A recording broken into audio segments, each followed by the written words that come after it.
Nous avons commencé il y a quelques semaines une nouvelle série que nous avons intitulée « Noël, un amour révélé ».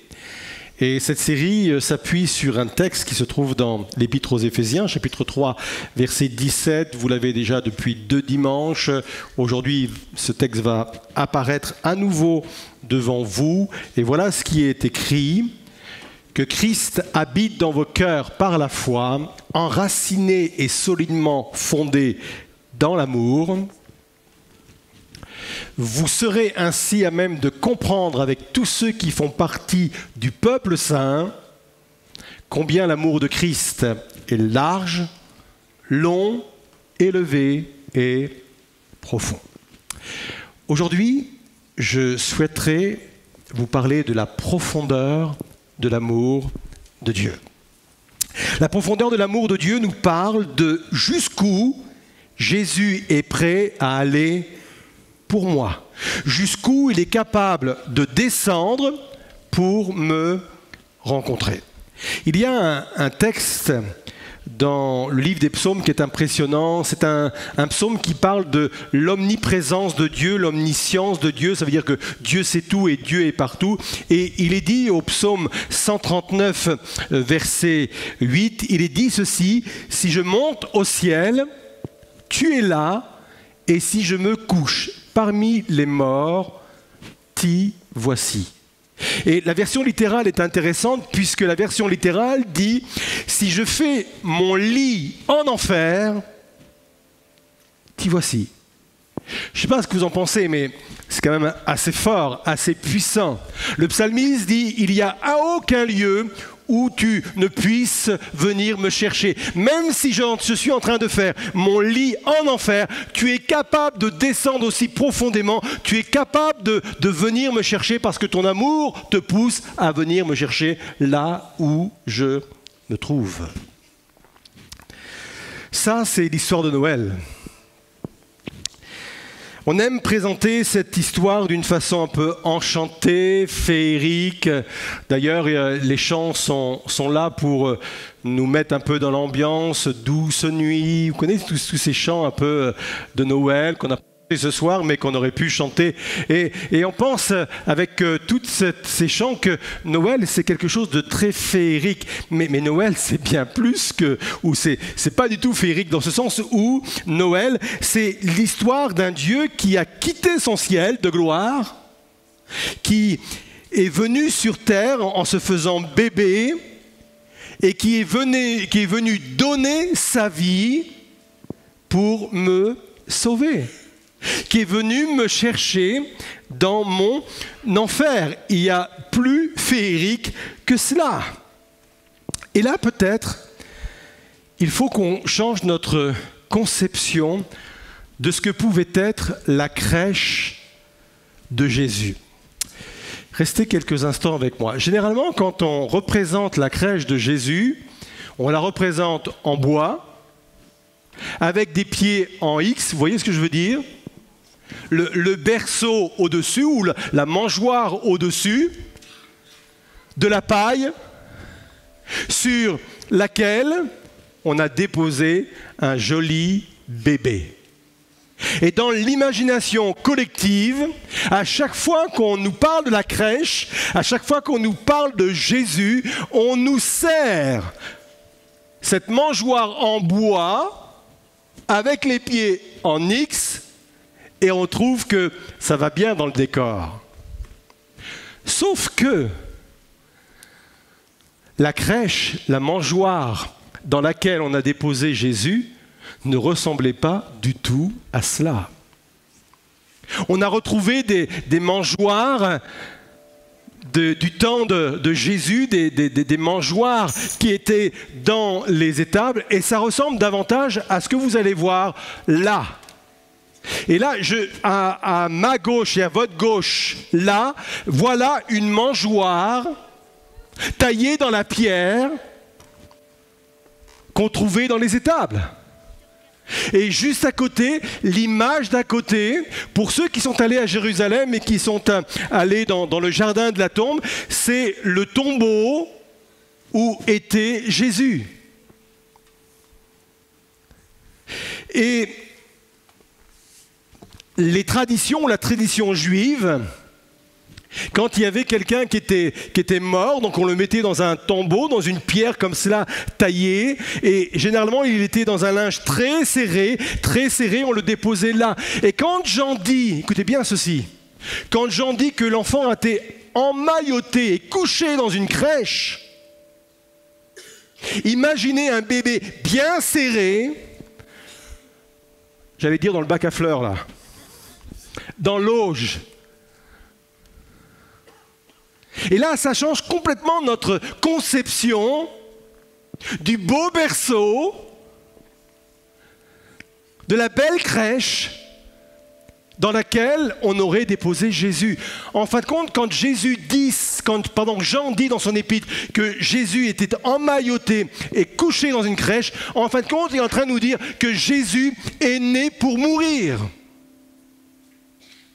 Et le parallèle, il est criant devant nous ce soir. Jésus est né pour mourir.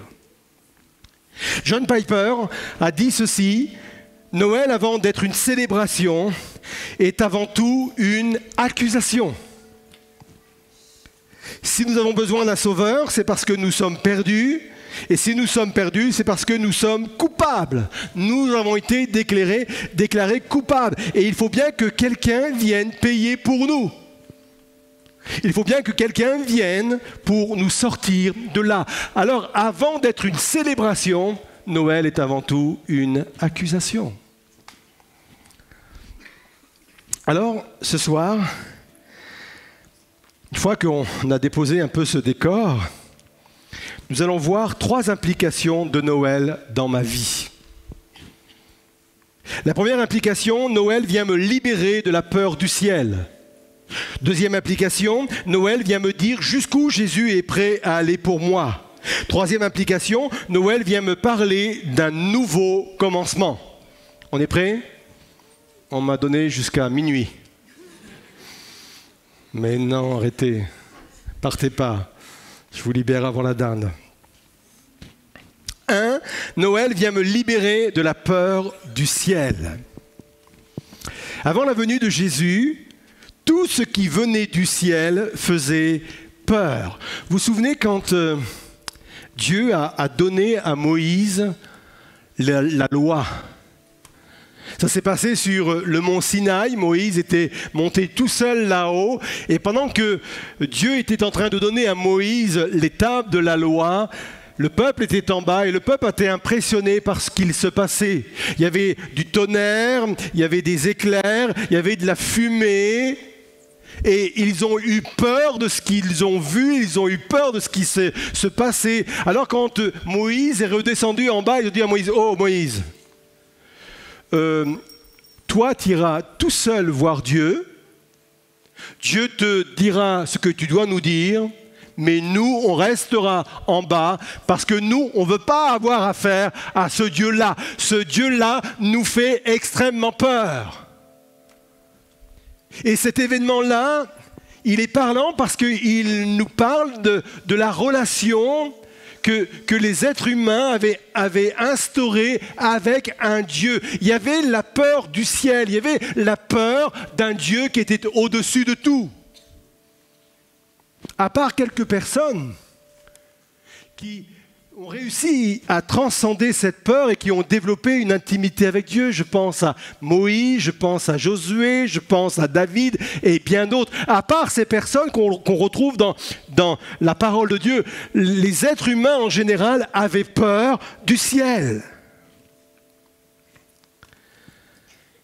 Et quand on lit les textes concernant Noël, c'est impressionnant de voir à quel point les envoyés du ciel vont s'empresser de rassurer ceux qu'ils viennent visiter. À commencer par Zacharie. Zacharie, le père de Jean-Baptiste, il est dit ceci, Luc 1, verset 12, « Quand Zacharie le vit, il en fut bouleversé et la peur s'empara de lui. Mais l'ange lui dit, « N'aie pas peur. » La même chose s'est passée avec Marie quand un ange va aller voir Marie, Luc 1, verset 28. L'ange entra chez elle et lui dit « Réjouis-toi, toi à qui Dieu a accordé sa faveur, le Seigneur est avec toi. » Marie fut profondément troublée par ces paroles. Elle se demandait que signifiait cette salutation. L'ange lui dit « N'aie pas peur. » Marie, car Dieu t'a accordé sa faveur. Et un peu plus tard, quand un ange est venu voir les bergers dans les champs, comment va-t-il s'adresser à ces hommes? Mais l'ange leur dit, il y en a 3 qui suivent. N'ayez pas peur, je vous annonce une nouvelle qui sera pour tout le peuple le sujet d'une grande joie. Et c'est vraiment important de bien comprendre cela. Tous les envoyés du ciel sont là pour dire comme message, n'ayez plus peur du ciel. Et c'est peut-être le message que j'ai besoin d'entendre ce soir. C'est peut-être le message de Noël pour moi ce soir. Ce message est « N'ayez pas peur du ciel ». Le ciel vous veut du bien. Le Dieu qui est dans le ciel vous veut du bien. N'ayez pas peur du ciel. Ça imprime? Jésus est venu nous révéler la vraie image de Dieu. C'est pour cela qu'il a pu dire à plusieurs reprises, celui qui m'a vu a vu le Père. Jésus est venu effacer le concept d'un Dieu en colère. Jésus est venu effacer le concept d'un Dieu toujours prêt à punir les faux pas. N'ayez pas peur.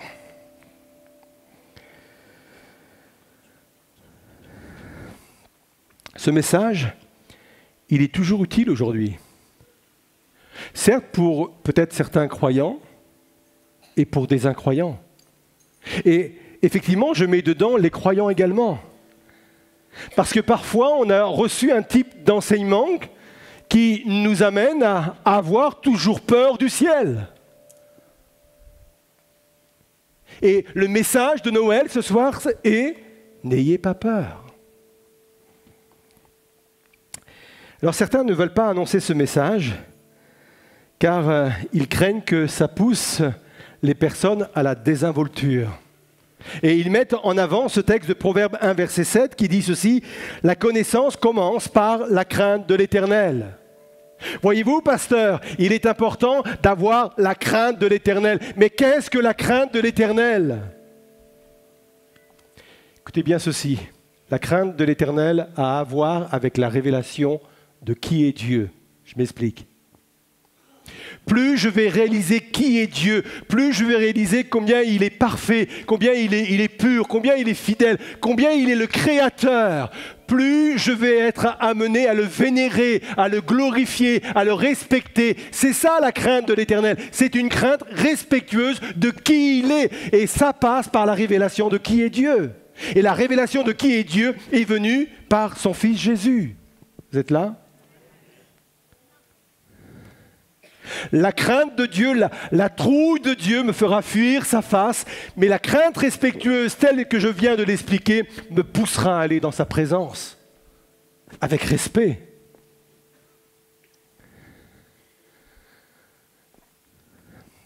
Noël vient me libérer de la peur du ciel. Et si vous n'avez retenu que cela ce soir, n'ayez pas peur du ciel, le ciel vous veut du bien, c'est l'essentiel. Deuxièmement, Noël vient me dire jusqu'où Dieu est capable d'aller pour moi. Et pour mieux comprendre jusqu'où Dieu est capable d'aller pour moi, je vais vous raconter l'histoire d'une parabole dans la Bible. Elle se trouve dans Marc 13, versets 45 et 46. Il est dit ceci, « Le royaume des cieux est encore semblable à un marchand qui cherche de belles perles. Il a trouvé une perle de grand prix et il est allé vendre tout ce qu'il avait et l'a achetée. » Généralement, quand on lit ce texte, on a une mauvaise grille de lecture. On part du principe que la perle de grand prix, c'est Jésus, et que celui qui a trouvé cette perle de grand prix a trouvé la richesse. Et j'ai souvent entendu des prédications avec cette forme de lecture. Mais j'aimerais vous dire que ce n'est absolument pas la bonne grille de lecture. La perle de grand prix, ce n'est pas Jésus. Pourquoi j'affirme ces choses-là? Parce que le cœur de l'Évangile, ce n'est pas ce que j'ai payé pour avoir Dieu. Mais le cœur de l'Évangile, c'est ce que Dieu a payé pour m'avoir. Je répète, le cœur de l'Évangile n'est pas ce que j'ai payé pour avoir Dieu, mais ce que Dieu a payé pour m'avoir. Ce qui veut dire, avec cette nouvelle grille de lecture, que Dieu est le marchand céleste. Il cherche des belles perles et il a vu en l'humanité perdue la perle de grand prix. En l'homme abîmé par ses choix, une possibilité de rachat. Et quand il a vu cette grande perle qu'était l'humanité, il a commencé à faire ses calculs, il a dit mais wow, ça va me coûter combien ? J'ai plein de perles dans mon royaume, j'ai plein de belles choses dans mon royaume. Combien va me coûter le fait de m'acquérir cette belle perle qu'est l'humanité? Et la réponse a été tout. Tout. Tu vas donner ce que tu as de plus cher. Et ce que tu as de plus cher, c'est ton fils. Voilà ce que ça a coûté à Dieu. Voilà jusqu'où il est capable d'aller. Voilà la profondeur de son amour. Voilà jusqu'où il est prêt à dépenser.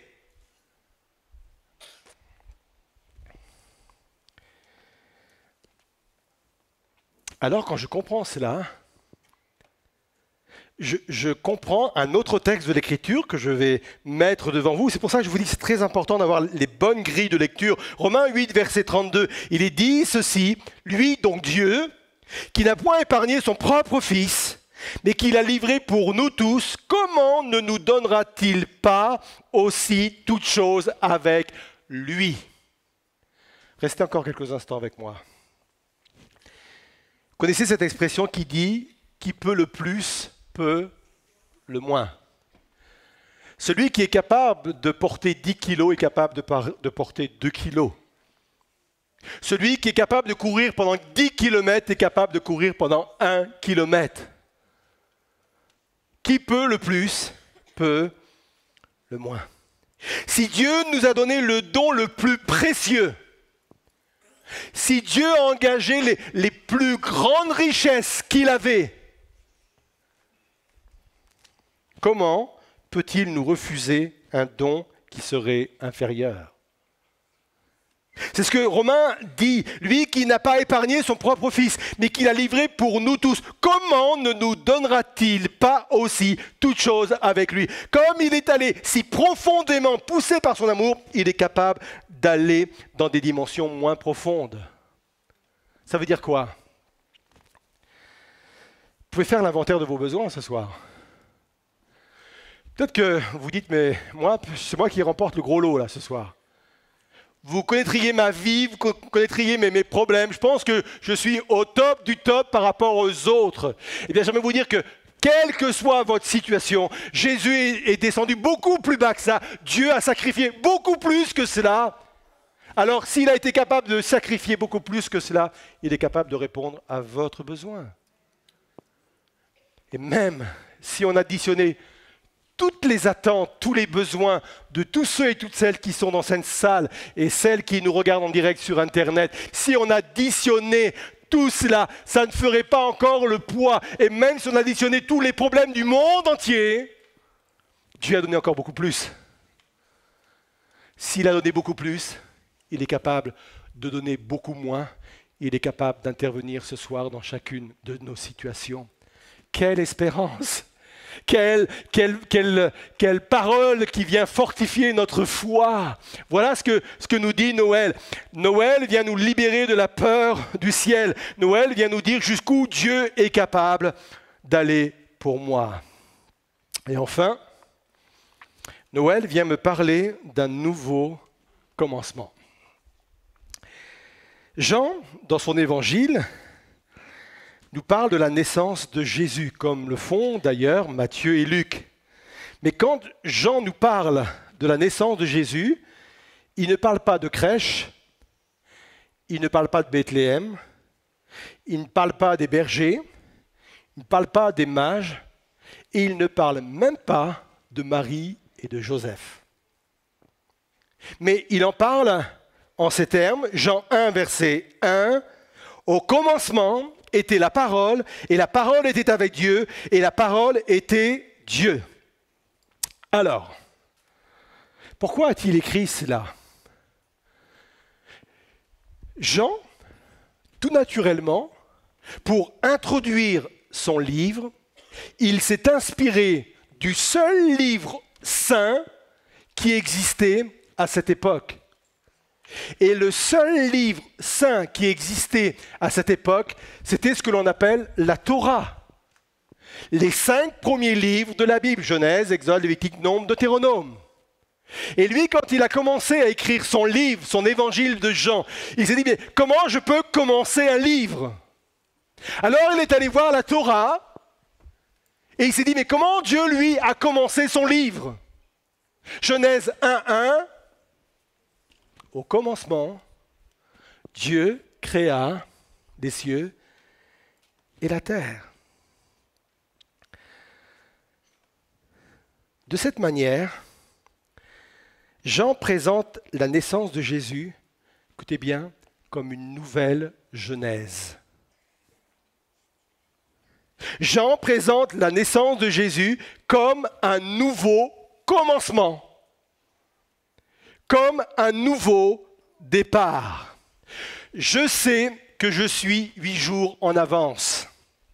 Je sais que généralement, ce type de message, on le voit en début d'année. Le moment où on engage de nouvelles résolutions, de nouveaux engagements. Mais le 1er janvier, ce n'est pas une fête chrétienne, même si, bien entendu, on a droit de fêter cet événement. Pour moi, le véritable commencement, la véritable genèse qui nous est donnée d'écrire tout à nouveau, les nouveaux défis qu'on veut prendre, les nouveaux engagements qu'on veut prendre, c'est à Noël. Parce que Jean dit au commencement, comme dans la Genèse, au commencement. Noël vient nous donner une nouvelle chance. Noël vient nous donner la possibilité de vivre un nouveau départ et une nouvelle démarche. Voilà ce qu'est Noël. Je vais conclure en résumant. Jésus est venu sur terre pour mourir. Le but principal de Jésus, c'était ça. Le but principal de Jésus, ce n'était pas pour venir accomplir des miracles. Ce n'était pas pour chasser des démons, ce n'était pas pour ressusciter des morts. Le but premier de Jésus, c'était de mourir afin que nous puissions nous vivre. Le Fils de Dieu s'est fait Fils de l'homme pour que les fils de l'homme que nous sommes puissent devenir des fils de Dieu. C'était le but. Et Noël vient me dire ce soir que j'ai plus besoin aujourd'hui d'avoir peur du ciel. Que Dieu me veut du bien, que le Dieu qui est dans le ciel me veut du bien. Noël vient me dire jusqu'où Dieu est capable de venir me chercher, jusqu'où il est capable d'intervenir pour moi ce soir. Noël me dit que j'ai la possibilité de vivre un nouveau départ. Vivons Noël alors.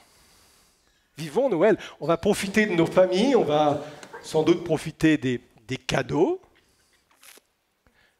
On va profiter d'un bon repas, mais vivons Noël aussi de cette manière. Et si c'était pour plusieurs, un nouveau départ. Je voudrais vous inviter à vous lever à votre place. Et on va rester dans un court moment de recueillement avant que le groupe de louanges nous introduise dans dans un chant qui va honorer la puissance et la gloire de Dieu, parce que c'est la révélation de cette gloire-là qui va nous permettre de révérer, de glorifier Dieu.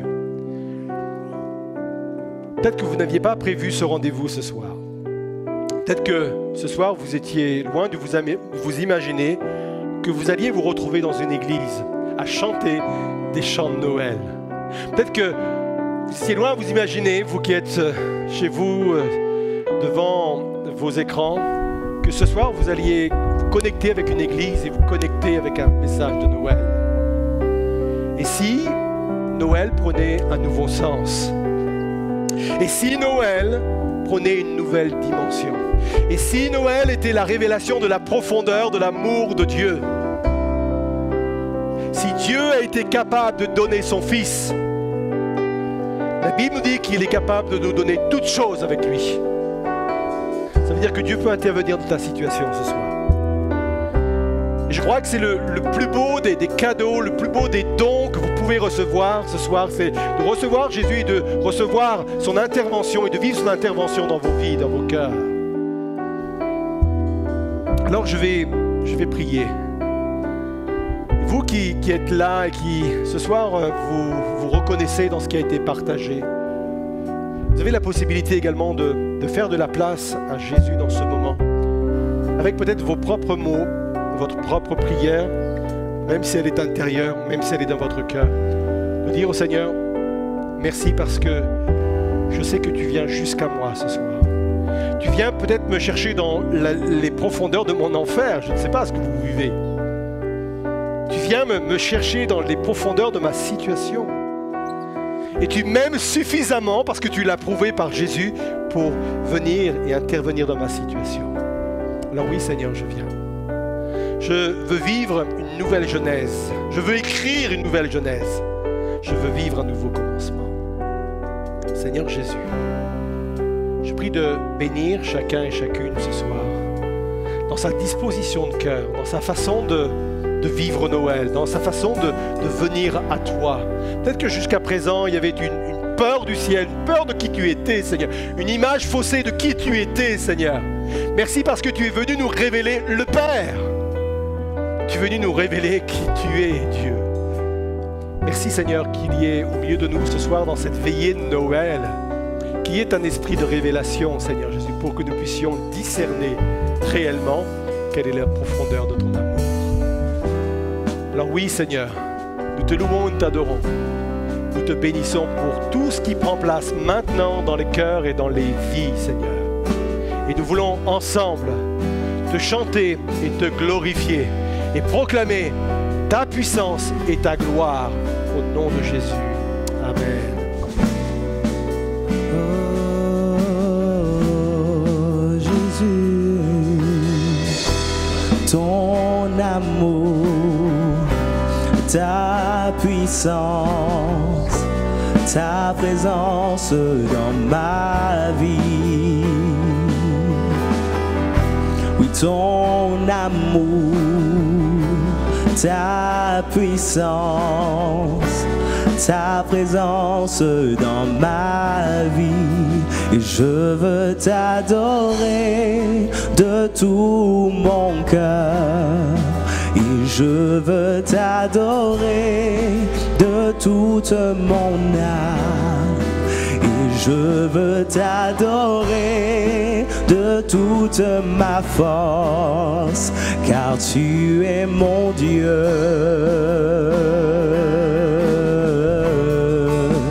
Tu es mon Dieu. Ton amour, ta puissance, oui, ta présence, Jésus, ton amour, ta puissance, ta présence, encore ton amour, Jésus, j'en ai besoin.